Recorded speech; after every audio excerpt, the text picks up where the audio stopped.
O programa Universidade Viva de hoje vai falar sobre pedofilia, um medo real. E para tratar deste assunto, nós estamos recebendo aqui em nossos estúdios com muito prazer a Francisca Helena Rocha. Ela é doutoranda em Educação brasileira pela UFC, assistente social do Núcleo de Enfrentamento de Violência contra Crianças e Adolescentes. A outra convidada é a Ivana Maria Timbó. Ela é delegada titular do DECECA, Delegacia de Combate aos Crimes de Exploração da Criança e do Adolescente. Outra convidada é a Mônica Gugel. Ela é graduada em Psicologia pela Universidade Federal do Pará, atua em atendimento clínico psicológico. A pedofilia e o consequente abuso sexual contra menores talvez seja o maior ato de covardia de que um ser humano seja capaz. A infância é a imagem que se usa para chamar a atenção e elevar no espírito o sentimento de zelar pela inocência. A sociedade frequentemente conclama para a proteção de nossas crianças e o fortalecimento da saúde familiar. Ao mesmo tempo, milhares de crianças experimentam a violência de maneira regular e suas vidas são irremediavelmente alteradas. Para essas crianças, os locais de violência não são a guerra da periferia das cidades ou o crime que domina as ruas, mas dentro de suas próprias casas. Na opinião dos pedófilos, pedofilia é uma orientação sexual? Qual a opinião de vocês? Eu vou começar ali e com a doutora Francisca Helena Rocha. Bom dia. A minha opinião particular é de que a pedofilia ela parte de um desvio realmente, considerado por estudiosos, por psicanalistas, por um distúrbio psíquico e remonta à antiguidade. O que acontece é que hoje em dia a mídia ela está colocando em destaque uma situação que a pós-modernidade vem tratando como vamos dizer assim, um efeito da exacerbação, se é que se pode dizer, do discurso sexual, ao mesmo tempo que é a questão do valor sem limites. Nós podemos considerar que nós estamos numa era de desejos e de concretitude desses desejos de forma ilimitada. E daí vem à tona aquilo que era oculto, que acontecia sob o manto do segredo da casa. E hoje em dia atinge toda uma esfera pública e nós temos um grande problema aí que enfrentar, que é o avanço da tecnologia, né? Ao encararmos a questão da pedofilia virtual, via internet. Ok. Doutora Ivana Maria Timbó.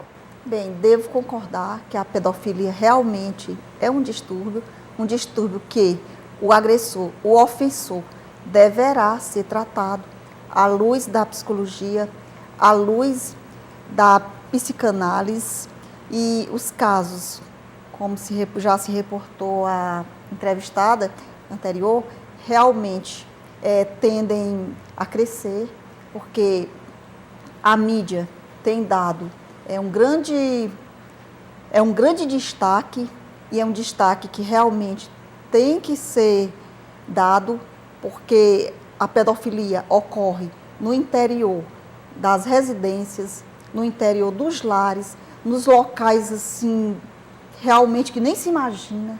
Então, nós da delegacia, quando iniciamos investigação de algum pedófilo, eles normalmente o que é que eles fazem?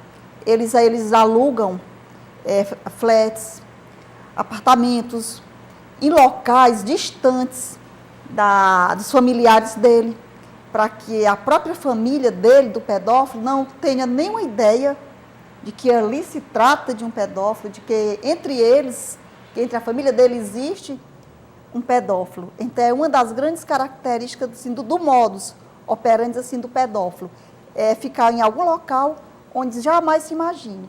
Mas é importante ressaltar que, de tanto a mídia destacar a questão da pedofilia, as pessoas hoje estão bastante atentas. Então, a delegacia, a cada dia, recebe um maior número de denúncias e nós sempre estamos procurando incentivar essas pessoas. Dizer que a polícia ela tem o dever de fazer segurança pública, A polícia tem que fazer segurança pública em todos os momentos, mas que a sociedade também tem que fazer a segurança pública. Então, como é que ela faz segurança quando se fala em pedofilia? Denunciando. Ok, doutora Mônica. O padrão desviante, é interessante até ressaltar o que é o normal, né? O normal é os dois terem prazer, os dois estarem em comum acordo para um objetivo comum. A criança, ela não tem maturidade nenhuma para um desenvolvimento sexual. Ela imagina o que é o sexo, mas ela não sabe, ela não tem maturidade. E a idade que é considerada pedofilia é menor, púbere e na infância. Isso é um dado relevante. E o pedófilo, ele vê a criança como um objeto que ele vai descartar. Ele não interessa se ela vai ter prazer, se ela vai ter algum sentimento. Não interessa o que vai acontecer com ela. Interessa o prazer dele somente. Tanto que quando você chega na delegacia, ele relata, ela se insinuou para mim. E quando é o menino? Que são os casos que são mais escondidos ainda, né? E quando esse adulto, essa pessoa se transforma em adulta, como já aconteceu um caso de atendimento, de um adulto na faixa de 45 anos, que foi abusado sexualmente por um dos familiares e que hoje ele tem um filho e teme que aconteça a mesma coisa com o filho. Como é que eu vou trabalhar com essa pessoa se aquela imagem ainda está tão viva na sua memória? E muitas vezes a pessoa não suporta mais vivenciar todo o processo. Então, o pedófilo, ele é narcísico. Ele só se interessa por ele e mais nada. E como tratar dessas crianças que vão levar essa marca para sempre? Mas deixa eu colocar ali a doutora Francisca, porque no meu pensamento, a gente está levando para um lado de que é uma doença. Então, se é uma doença, esse pedófilo não pode ser punido. Que punição nós poderíamos dar, entende? A jurisprudência dá para esse delito? Ou não existe a pessoa, porque é doente, ele vai se tratar e ele não é apenado? Olha, há uma preocupação muito grande em tratar a punição como uma satisfação à sociedade. Mas ao punir, ao privar da liberdade, esse ser ele não vai ficar permanentemente recluso. Ele vai voltar. E ele volta da mesma forma que ele foi. Então, a França, a Inglaterra, países da Europa já estão querendo avançar em termos da legislação, em termos de uma equiparação entre a jurisprudência e o atendimento psicológico dentro das prisões. Porque esse pedófilo ele vai sair de lá e ele vai poder continuar abusando, se ele não for tratado devidamente. Uma vez que ele normalmente não tem, doutora Ivana, que me corrija, se for assim das estatísticas, pelo que se sabe, é que ele não tem antecedentes criminais. Normalmente é uma pessoa que tem uma conduta ilibada, de quem não se desconfia, e que ele pode estar em qualquer lugar. Esse também é um perfil que não escolhe classe social, nem nível cultural. Embora a gente saiba que os que vão à mídia são aqueles que não têm posse, né, da nossa sociedade. Mas ele também não escolhe classe. E, portanto, é importante que se também fale, além da punição, do tratamento. O tratamento não só dele, abusador, mas principalmente dessa criança ou do adolescente, que é um sem informação. Ok. Doutora Ivana, e quando ele chega na delegacia, quando é identificado o pedófilo, qual é o comportamento dele? Ele é réu confesso, ele confessa e ele confessando ele está livre? Como é que funciona? Eles nunca confessam. Eles são muito categóricos na negação e quando eles não estão ainda bem assim orientados pelo advogado deles, eles se reservam o direito constitucional deles de tão somente falar em juízo. E eu gostaria também de esclarecer que quando nós dizemos que o pedófilo, que a pedofilia é uma doença, nós que trabalhamos na área, nós não estamos querendo com isso atenuar a situação.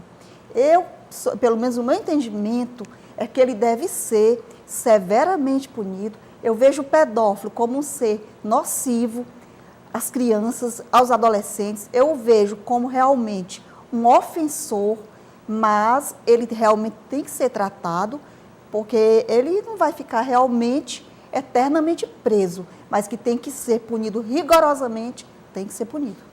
Mas como seria essa punição assim para que a sociedade, essa punição com tratamento para quando ele saísse da prisão, ele ser uma pessoa normal? É possível isso do ponto de vista psiquiátrico, psicológico? Bem, eu não sei, com relação ao ponto de vista psiquiátrico, eu não posso assim dar nenhum parecer, porque realmente não é o meu entendimento, mas pelo que tenho lido, a exemplo do que acontece exatamente nos outros países, é que todos são a favor de que o pedófilo seja tratado. E existe sim a esperança, a expectativa de que ele saia capaz de conviver. É isso, doutora Mônica, é possível? Olha, uns anos atrás, até a doutora Ivana conheceu o projeto, né, participou do projeto ativamente com a gente. O MEC, junto com a Secretaria Municipal de Educação, teve um projeto em Fortaleza, que foi um projeto piloto, chamado Projeto Escola que Protege, que eu participei. E teve um caso de uma criança, né, que eram duas crianças, duas filhas, o pai era pedófilo. E uma das coisas que a Escola que Protege atendia, ela tinha três missões muito importantes. Ela não atendia somente a criança ou somente o adolescente, em atendimento psicoterápico.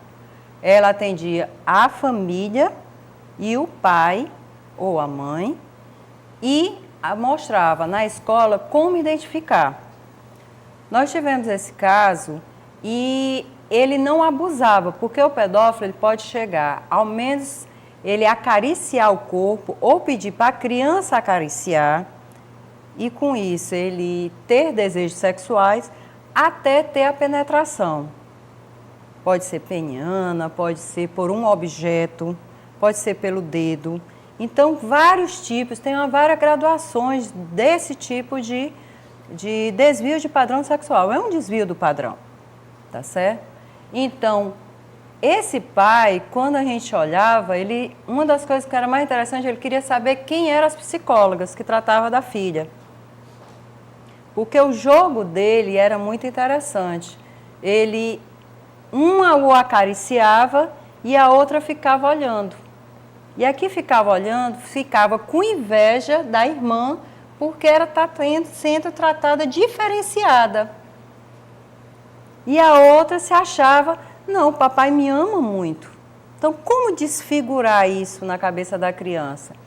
E o pai, quando ele chegava para a gente, na escola de pais, ele mostrava assim, e é interessante, né, doutora Ivana? Tem características homossexuais, né? Ele mostrava uma característica de homossexual nessa época e a gente olhava assim, ele não é um homossexual. Ele fazia tudo para mascarar, para dizer que era mentira tudo que as crianças estavam relatando. Então, o trabalho com ele, primeiro ele tem que se aceitar. É um trabalho muito difícil, porque ele sabe que ele está errado. Ele tem consciência. Por isso que ele se esconde. Ok, eu vou pedir um pequeno intervalo aqui no programa Universidade Viva, que hoje está falando sobre pedofilia, o medo real. E se você quiser sugerir temas para o nosso programa, o nosso e-mail é fgftv@fgf.edu.br.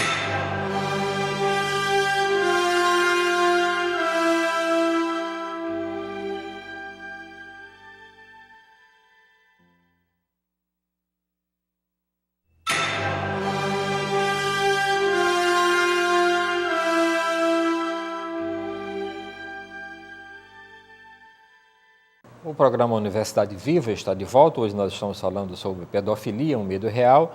Quero colocar aqui na conversa a doutora Francisca Helena Rocha. Doutora, a gente vive num mundo de comunicação generalizada, né? As crianças, ao chegar na escola, elas já têm passado mais ou menos por 4.000 horas de TV, né? Já tem um conhecimento da internet já consegue, né, pegar o mouse e já consegue. Então, esse tipo de informação que está fazendo com que a criança se informe muito mais cedo, tenha acesso a material pornográfico, inclusive, né? Mas não tem o discernimento do certo e do errado. A senhora teria estatística sobre e se tem aumentado agora com essa comunicação generalizada, esses números de casos de pedofilia, ou há o esclarecimento e tem evitado? Olha, tem que se deixar bem claro que a questão educacional ela é muito importante nesse momento. Não é que se queira fazer aqui, eu tenho tentando fazer, mostrar apenas o lado negativo da tecnologia. Isso a gente tem que deixar muito claro. Mas são as questões que se tem que analisar. As crianças hoje em dia, elas têm acesso aos meios virtuais, à internet, ao computador, ao mouse, como você se referiu, antes mesmo de aprender as primeiras letras, né? E o que acontece é que o policiamento, se é que esse é o termo, ou seja, o acompanhamento dos educadores, dos pais, até mesmo das babás, eles ficam muito a desejar. A mulher, o gênero feminino, e também se destaca na pedofilia ou é mais difícil você identificar? É bem mais difícil. Mas acontece? Acontece, muito raramente. Mas, assim, E a denúncia na delegacia? A delegacia recebe denúncias, assim, permanentemente. E nós, além das denúncias serem feitas pessoalmente, muitas vezes pelos próprios pais, quando eles têm conhecimento que o filho dele, a filha dele, está envolvido com algum pedófilo, a delegacia tem outros meios para receber as denúncias. Nós temos o número 100 da Presidência da República. Então, nós podemos dizer que o número de denúncias realmente é muito grande. A delegacia tem procurado dar uma importância imensa essa questão das denúncias. As denúncias que vêm através do número 100, nós temos uma equipe na delegacia somente para trabalhar com essas denúncias. Então, todos os sábados, nós temos 2 inspetores. Na hora que a denúncia chega, nós mandamos, os inspetores vão ao local. Como é que acontece, doutora, e didaticamente, como é que acontece a pessoa para acessar esse número 100? Bem, a pessoa liga para o número 100, se quer fazer uma denúncia, tem uma pessoa para atender, então a pessoa digita toda a denúncia e imediatamente essa denúncia é transferida para a DECECA. E na hora que a DECECA recebe a denúncia, prepara uma ordem de missão, deixa sob os cuidados de 2 policiais. E aí nós começamos toda a investigação. Essa é uma das formas de fazer a investigação. O policial vai ouvir pessoas, vai ouvir os familiares da vítima, fazer o levantamento de testemunhas, pessoas que tenham conhecimento que aquele adolescente está sendo envolvido por pedófilo. Então, a delegacia tem dado uma importância muito grande essa questão da pedofilia, porque a nossa mentalidade é que o poder público tem que se organizar. Tem que se organizar, porque o poder público organizado, o crime também será combatido. É bom complementar o pensamento da doutora Ivana, que é o seguinte, não só dentro das cidades, mas nas rodovias existe um trabalho dentro dos policiais rodoviários, que se eles perceberem que há menores dentro do caminhão, eles são autuados, os caminhoneiros. GGI, posso até falar. Sim. Existe, o Gabinete de Gestão Integrada. Então, o Gabinete de Gestão Integrada, esse gabinete, ele é composto por diversos órgãos. Então, vamos preparar uma blitz. Então, quem participa dessa blitz? É a Secretaria da Fazenda, é a Polícia Rodoviária, é a Secretaria do Meio Ambiente, é o Núcleo de Combate ao Enfrentamento o combate à violência contra crianças e adolescentes, é Conselho Tutelar. Então, a última blitz que nós fizemos, que foi há 15 dias atrás, na Barra do Ceará, nós tivemos 121 pessoas participando dessa blitz. E qual era a finalidade dessa blitz? Era o combate à prostituição infantil. Doutora Mônica, pedófilo, né, e que já trabalha com visual, né? Ele tem essa fantasia. Aí ele vai, eu insisto, passando ali no Castelão, né? Vê aquelas meninazinhas ali, entende que aquilo não pode, mesmo ele passando ali, não pode despertar mais ainda. Ou então esse pedófilo acessa a internet, vai lá os sites que a gente sabe que existe, que é impossível, né, de você proibir de que alguém acesse, porque eles colocam aí em um paraíso qualquer, em um local qualquer. Isso não estimula cada vez mais visualmente a cabeça do pedófilo, e ele não pode, saindo dali, cometer crime? Ele já vai com a intenção do crime. Na verdade, ele já sabe mapeado. Ele já sabe onde ele pode encontrar, né?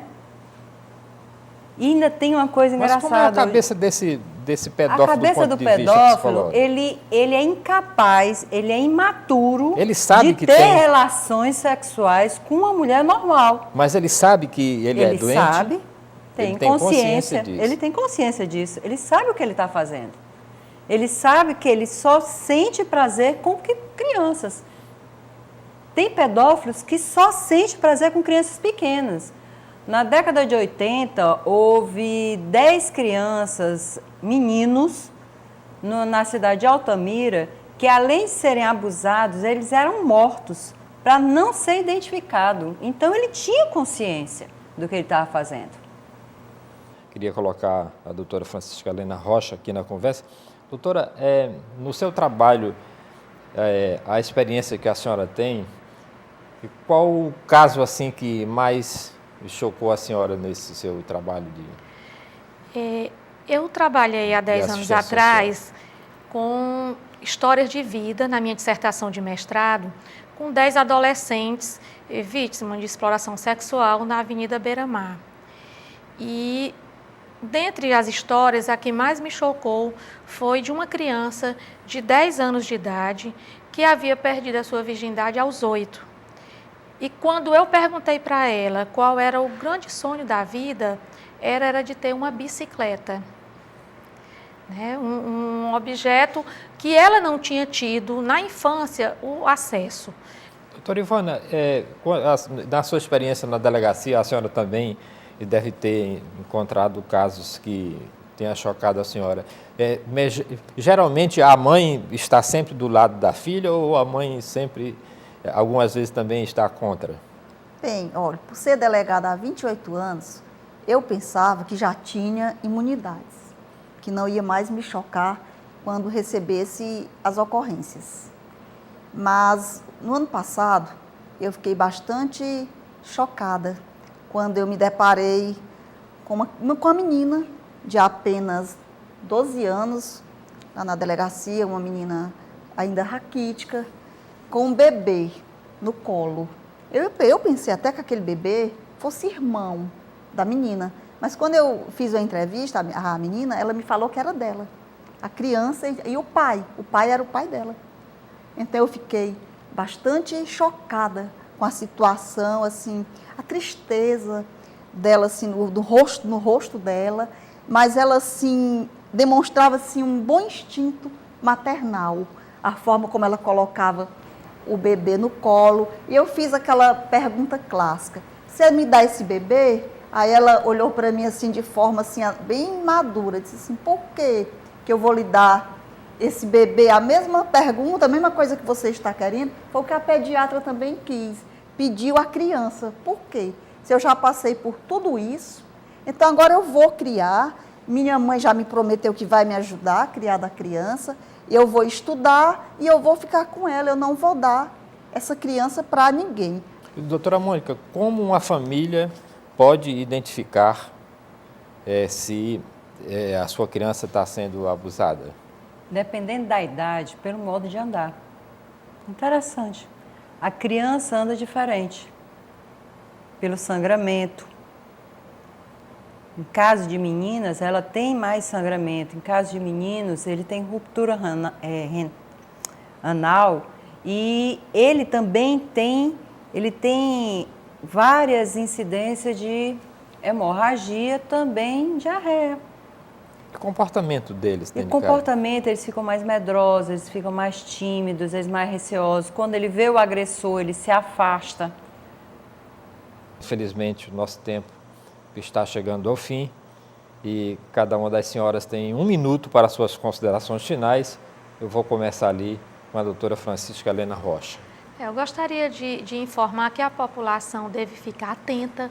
O Disque 100 é uma forma de denúncia em nível federal. Em nível estadual, nós temos o 0800 285 1407.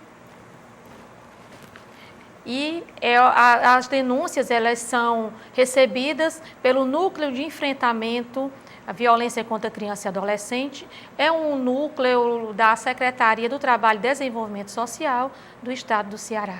Ok. Doutora Ivana Maria Timbó, suas considerações finais, a senhora tem 1 minuto. Bem, devemos ressaltar o papel da escola. A escola tem sido uma grande aliada nas denúncias. Então, a delegacia tem recebido muitas denúncias que são feitas por diretoras de escola. Então, o papel da escola é importantíssimo, porque a escola que realmente acompanha bem o seu aluno, a escola tem capacidade, muitas vezes, de saber se a criança está sendo vítima de abuso. E finalizaria dizendo aos pais que tenham maior cuidado com essa questão dos computadores em casa, para que o computador fique em local acessível a todos e que tenham com os filhos uma transparência absoluta no diálogo e com especialidade, que eles não declinem os dados pessoais dele para as pessoas com quem eles estão conversando na internet. Muito obrigada. Doutora Mônica. Eu baseio na forma de amar. Nós estamos numa sociedade onde o amor ele é cada vez mais esquecido. A conversa, o diálogo, a amizade, né? Hoje é só troca, é só tempo, só correr atrás do dinheiro, da nossa fama e o tempo que nós dedicamos em casa, né? Só trabalho, trabalho. E os nossos filhos, com quem estão? Como estão? Temos as drogas aí batendo na nossa porta, temos a violência sexual, temos a violência de todos os níveis, a gente não tem mais segurança, né? Vivemos um estado que estamos buscando uma segurança, mas não temos, né? Crianças que o próprio abusador diz, não, mas ela se insinuou. Como uma criança de 11 anos se insinua? Que é isso? Então, traga seu filho para perto de você. Traga seu filho como seu aliado, seu amigo. Faça amizade com seu filho. Porque pedófilo, ele diz, eu te amo. O drogadício diz também. O traficante diz isso. Tudo que quer levar para o mal diz que eu te amo. E os pais, às vezes, esquecem de dizer isso. Uma coisa tão importante para a construção do ser.